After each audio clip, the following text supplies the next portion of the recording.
Welcome back. It's Farmers Day. We're talking about consuming what we produce as well. But even in doing so, what are the things to take stock of? You would notice that in recent times, there's been a big conversation about kidney disease and about even contracting, how we end up there, getting kidney disease, then what we have to do at the hospital when it gets to those crucial stages where you need dialysis and all of that. You don't want to get to that point. And that's why today we've brought a nutritionist into the studio, because guess what? We know we're going to be having a party after party during this season. But don't party to death. You want to party and stay alive. That's why we're hosting nutritionist Fauzia Abdul Rahman Beidu, a registered nutritionist. Let me just add that, joining the conversation. Thank you, Fauzia, for coming into our studio. I'm honored to be here. All right. So let's talk. I know we'll have a general conversation about our staples and, for example, the person eating fufu every day or banku every day, what the consequences could be. But let's start from this end of some of the things we are consuming and how they impact our kidneys. So first of all, good morning to our cherished viewers and happy Farmers Day to all the hardworking farmers out there. I mean, without them, we would have been hungry and died out of hunger. So happy Farmers Day to all farmers. Yes, so as important, they say that we eat to live, but we don't live to eat. It carries a lot of meaning and weight in the sense that whatever you are feeding your body in is what will be churned out. So if you are eating healthy, it means the output of it is that you are going to live healthy and then you'll be devoid of sickness. But if you're also feeding your body the wrong foods, that means you are facing the consequence of falling sick, and that would also not make you so productive, especially if you have an employer you are working with. It's going to reduce your working hours and productivity will also be affected. So yes, it's important we know what we are eating, but making the right choices when it comes to the sort of foods we eat. And the foods we eat in our country here, luckily for us, are very healthy, but we have to be mindful of the portions in which we eat them, and it should be a varied diet. So for example, like you said, you shouldn't be eating fufu every day. I know my Kumasi people may come after me, but I mean, fufu is good, it's healthy, but you shouldn't be eating fufu every day. The same also goes for eating banku or eating kenke every day. So the meal should be varied. And you have to also watch the portions or in terms of the quantity you are consuming. You take me way back to school where they would teach you about, is it the 6 food groups? Yeah, the 6 food groups. Fats and all oils, the nutrients, minerals, protein, carbohydrates, vitamins. So that's what we call the 4-star diet. So whatever food that you eat within the day, your breakfast, your lunch, your supper, as well as your in-between or what you call the snacks, should satisfy that protocol. So basically it still comes back to eating or making sure that the food you are eating is balanced, because when it's balanced, then you get to have all those nutrients in the food you are eating. I'm going to put you on the spot. I know this wasn't planned, but let's say this morning, it's a holiday. People will tell you a holiday isn't a holiday without some wache crying somewhere or some jollof rice or some wile and stuff. On a typical day like this, I mean, just use it as an ordinary day. What would you propose as a meal plan for someone for a day like this in balancing the equation? Tell us. Yeah, so we have those who would want to eat the heavy, going after the heavy food, and we have those who would want to do something light for breakfast. In both situations, they are right. It's up to you, but you also have to consider your activity level. Are you someone who is sitting behind your desk, or are you someone who is into a labor-intensive job like a mason? So for that, in that case, you could go for your kenke or your wache or your gobe. It's fine. But if you are someone who sits behind your computer or your desk, you barely move, then you can do something light for breakfast. So you can do the oats or the wheat. Make sure that the food you are eating has the fiber and it's intact. So for example, one food I enjoy myself, I do take, but I find problem with is the Hausa cocoa. Okay. So Hausa cocoa in itself is not bad, but because of how we prepare the Hausa cocoa makes it bad, because the fiber, after they've milled the millet, they decant it, so they take out the chaff of the fiber and feed that to the animals, so the sheep and the goats.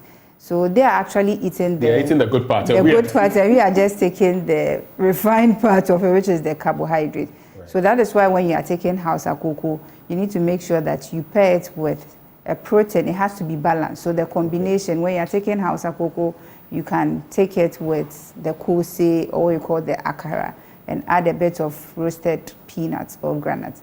That makes it balanced. Instead of going for Hausa cocoa with togbe or beef loaf or sugar bread, which is a lot more fat, still refined carbohydrates. Yeah. So it's not balanced. And there's also this thing about the white bread and the brown bread. Yes. What really is it? Even as we talk about white rice and brown rice. Yeah. Now we're talking of cutting down, eating local rice and all of that. What are the dynamics? Briefly? So when it comes to the white rice and then the polished rice, you know, with the polished rice, a typical rice grain has 3 parts. So you have the endosperm, the germ, and then the bran.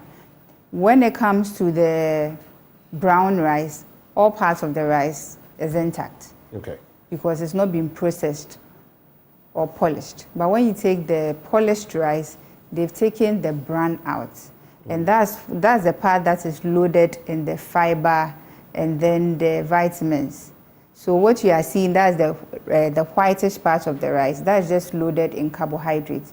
So if you are going to eat the polished rice, I wouldn't encourage that. But I mean, whatever we eat, we are accustomed to the thunk or the taste buds. So if you are not someone who is used to eating the brown rice, you can gradually transition into eating the brown rice. So what I always tell my clients is that there needs to be a compromise. So you mix some of the polished rice with wheat. Oh, right. So that gradually you acquire the taste and then transition into eating the brown rice. You just remind me, because I've actually been to places, I think even a restaurant, where they've done that before. So the white rice mixed with wheat. Yes. And they had a name for it. Yeah, because usually the brown rice is not as tastier as the polished rice. So you have to, get yourself acquired to the taste. So you can mix a little bit of the white rice and a bit of the wheat and cook it, so that gradually you transition into the brown rice. Because if you tell the client or the patient to start eating the brown rice, I tell you, they wouldn't do it. They will tell you in your face that, okay, they would follow. But when they go to their homes, they wouldn't do it. And I've seen this saying that it takes time to acquire a habit. It takes time to also kick the habit. Yes. So either way, you need time to be able to acquire the new taste. There's also brown bread versus white bread, brown sugar versus white sugar. I don't know whether you want to get into that. And then let's also focus on our kidneys and the very things we are consuming, whether imported or locally produced, that are damaging our kidneys. Yeah. So I know people have heard about kidney disease and it's been on the rise, but they don't know the functions that the kidneys play in the body or what the kidneys are. So the kidneys are just like any other organs we have in the body, like the heart, the liver, and the stomach. What they do is that each individual is born with 2 kidneys, one located on the right and one located on the left. So they are 2 bean-shaped organs, just measuring about the size of your fist. And they are located just below your rib cage. So your kidneys are located somewhere at the back here. What they do is that they are supposed to filter the blood and excrete the waste and toxins from the body. And each day, the kidneys filter about 1,800 liters of blood. And excrete. Say that again. 1,000 what? About 1,800 liters of blood. That's the volume of blood that the kidneys filter. I mean, I look at the 1.5 liter bottle and you're telling me it does what? 1,500 liters? It does 1,800 liters. 1,800 liters every day? Every day. So in the 24 hours, your kidneys is working constantly. And they remove the waste products after they filtered the blood in the urine. And it takes just about 5 minutes for all the blood to run through the kidneys. And this happens about 300 times every day. So that's why when your kidneys are not functioning properly, then dialysis must come in, because then that replaces the normal function. So what happens is that for most of the times, it doesn't present with symptoms until you've lost about 90% of your kidney function. That's when you begin to see the signs and symptoms that indeed something is wrong. What are some of the things we do and consume that impact our kidneys? So there are some causes of kidney disease. I want us to touch on that. We have diabetes, we have hypertension or high blood pressure. If you have a family history of kidney disease, then you stand a risk of having kidney disease. And as at 2020, according to WHO data, Ghana recorded 4,161 deaths as a result of kidney disease. I see. And that's very alarming. So that's all even of these for just are like 2020 data. Yes, so 2021 is not in, 2022 is not in, and the figures are expected to rise each year. So as at 2023, I'm sure it would nearly hit 10,000 people. But beyond the diabetes and the BP and other maybe hereditary ailments that we may inherit, in terms of our own habits, what are some of the things we're doing that could land us there? Yes. Alcohol? Sugar is number one. What? I've always preached about this, that there's no benefit you derive from alcohol, except from the fact that it's a way of socializing with our friends and family. But there's no benefit whatsoever that you get from taking alcohol, because each time you take an alcoholic beverage, a cell in your liver dies. And once wait, repeat that. For the benefit of those who consume, you know, I was hearing something, someone, I will not mention his name, is talking to me now because the person is alarmed. Once we mention alcohol, if I know a protest in the booth, I'll not mention the person's name. But so repeat that. You say each time you take alcohol. You take an alcoholic beverage, a cell in your liver dies. And once a cell in your liver dies. And the moment that cell is dead, that is it. That's the end. It dies, and that's it. It dies. It's permanent. Wait, I thought the liver was supposed to be able to regenerate. Yeah, but that tells you how harmful alcohol is to your liver. Whoa. Yes. No, I've actually never heard this before. Let's. So the person who is protesting is still protesting in my ear that the body regenerates, okay? And that is what I mentioned, okay, to Fauzia. But you're saying that when you do this, one cell... Each time you take an alcoholic beverage, a cell in your liver dies. And it dies beyond regeneration? It dies beyond regeneration. And that's one problem we have as a nation that we are not really looking at, because when you look on everywhere, social media, TV stations, you are advertising alcoholic beverages, and if you are less than 18 years, you are not supposed to drink. But that's just on their side of making money. But when it comes to the health aspects, it does a lot of harm to you as well.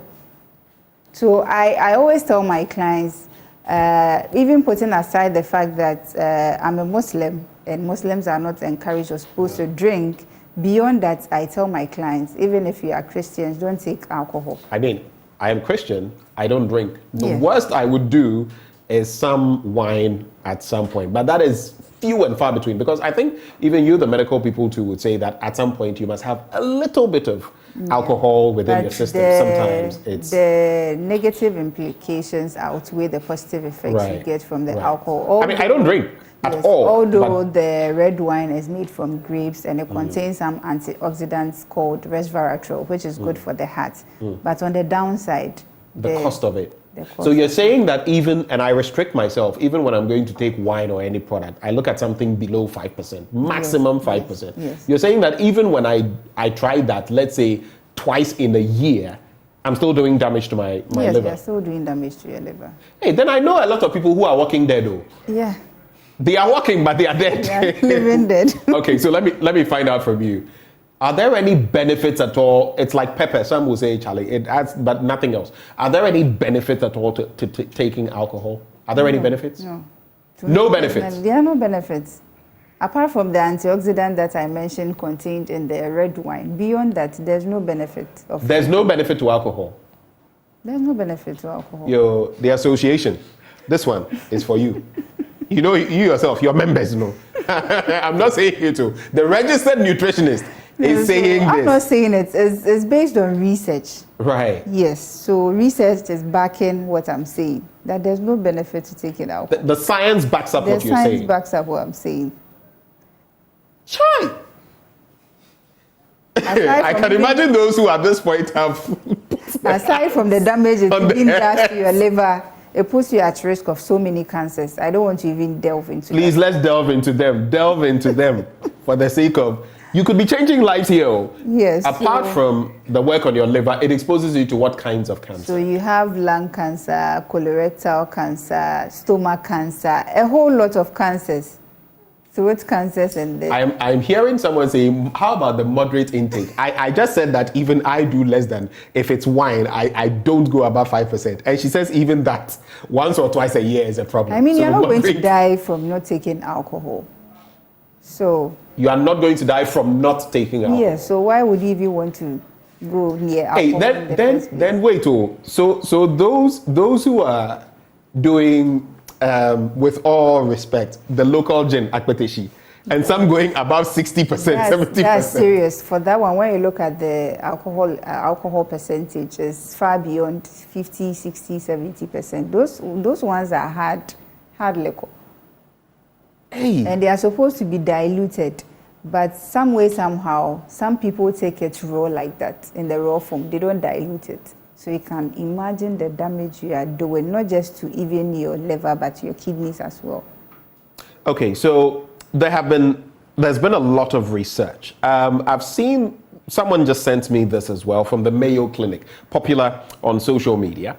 And in terms of the benefits of alcohol, this one says, research has found the risk of diabetes is lower in those who consume alcohol moderately. Several studies have displayed lower risk of dementia or decreased cognitive decline over time with mild to moderate alcohol intake.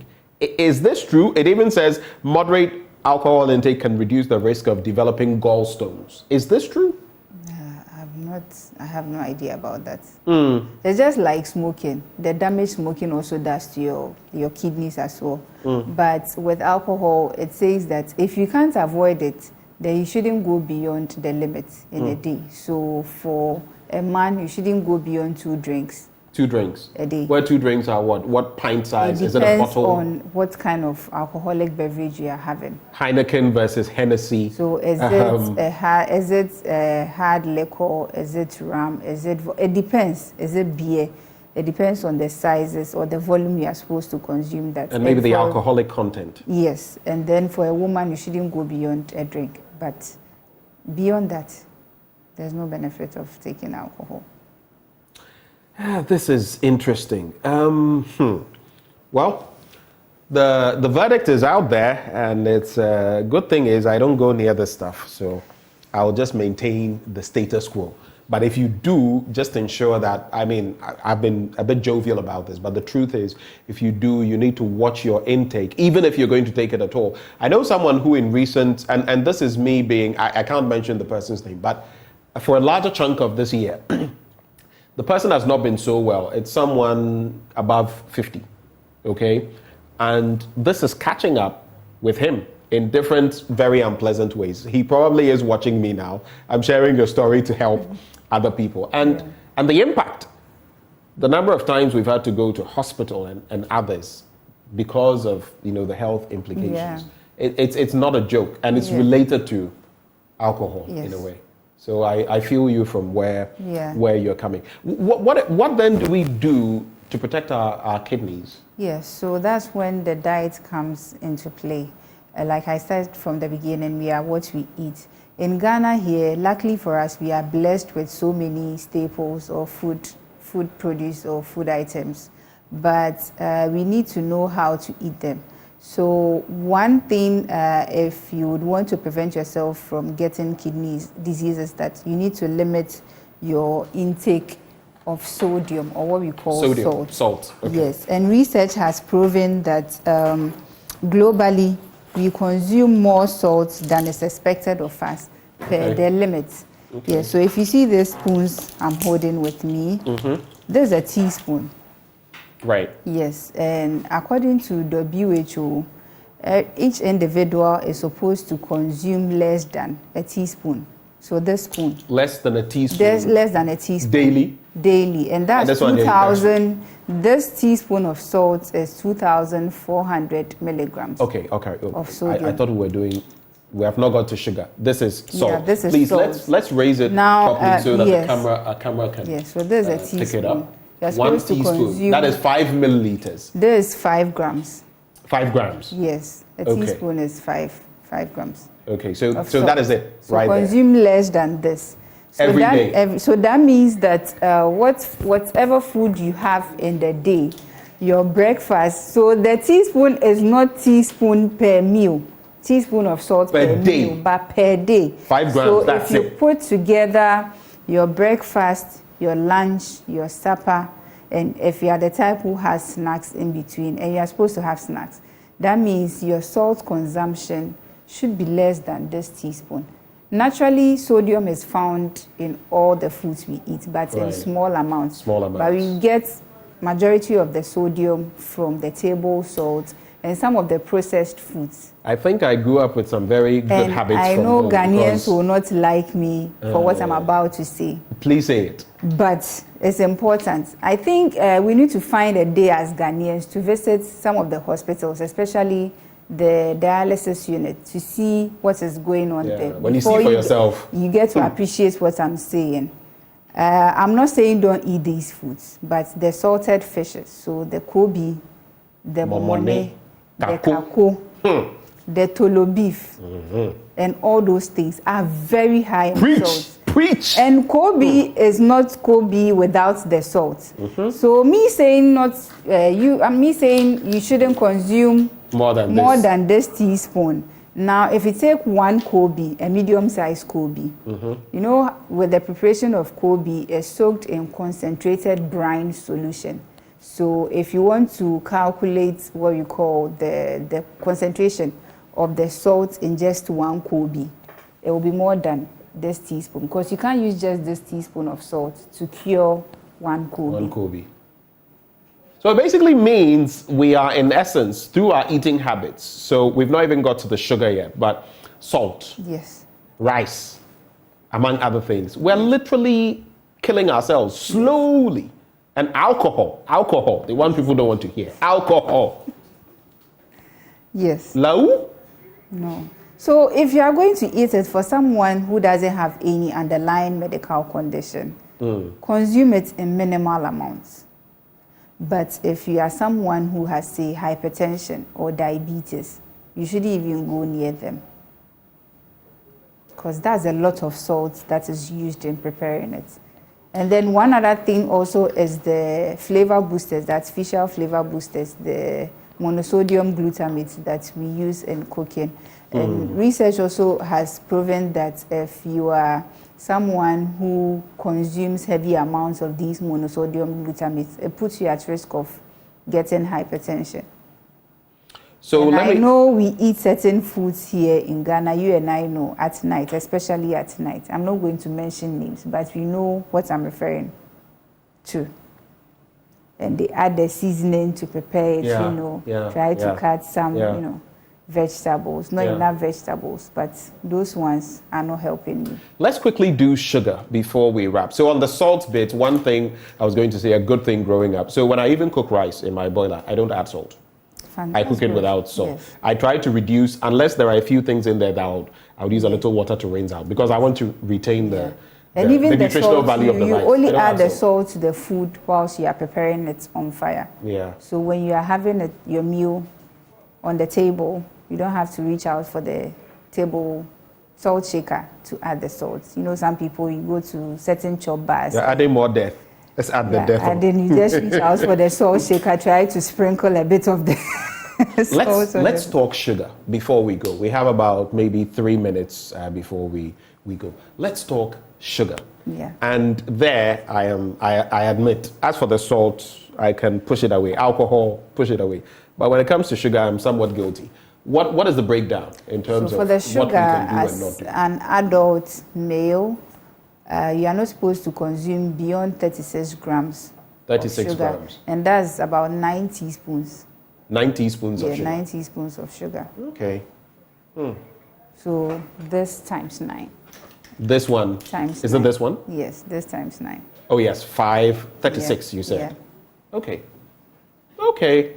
Well, maybe we're not doing so bad. And then for a woman, it shouldn't be more than 6 teaspoons. But that's added sugars. Okay. We don't take the sugar, or we don't get sugar not just from taking the typical sugar that we eat, but the various foods that, especially the processed foods that we eat, contain some amount of sugar. So, for example, even the alcohol at some point, right? Yes, because that's carbohydrate. When you take certain products like your chocolate, for example, the milk chocolate, you see as part of the nutrition facts label. So as Ghanaians, I think it's high time we learn to read the nutrition facts label. They are there to guide you so that you make informed, healthy choices when it comes to buying food. Because for some people, if I know that I want chocolate and I go, for example, to the supermarket to get chocolate, the first chocolate I see on the shelf is what I would reach out for without reading the nutrition facts label. So any food item you see with the sugar listed as the second or third ingredient, that should automatically prompt you that it's really high. We really have to go. I want us to do this and be out of here in just about a minute. A lot of you are sending messages saluting us for this show today. Thank you very much. Final words before you go in not more than 30 seconds. There's also, add to your 30 seconds, this bit. It says, how about the energy drinks? Any effects on the kidneys? Yes. That's it, 30 seconds. And it has so many effects on the kidneys. I think quite recently I had an interview on energy drinks. And these energy drinks, aside from the fact that they are very high in sugar, they also contain certain compounds that are not too healthy for you. And you find some of, for example, the maids and the drivers early in the morning reaching out for these energy drinks, taking it throughout the day, trying to give them some sort of form of, boost or mental clarity so that they go about their daily activities. But beyond that, there's a lot of dangers associated with taking. Fawzia, I think we'll have to bring you back at some point, but we're grateful that you've taken the time to join us this morning. It's Farmers' Day, it's our day, we celebrate the farmers, but we're also looking at what we put into our bodies, what you ingest. And you just have to watch it before it becomes a problem for you and for your health. Ghana needs you alive. We'd like to salute you, Fawzia Abdulrahman Beidu, a registered nutritionist, for actually coming through with this. We're very grateful for your time. I see you, my big boss, Samson Lade Anyanini. I see you this morning, and you say, great show to start off Christmas. Thank you so much, sir. And that's how we...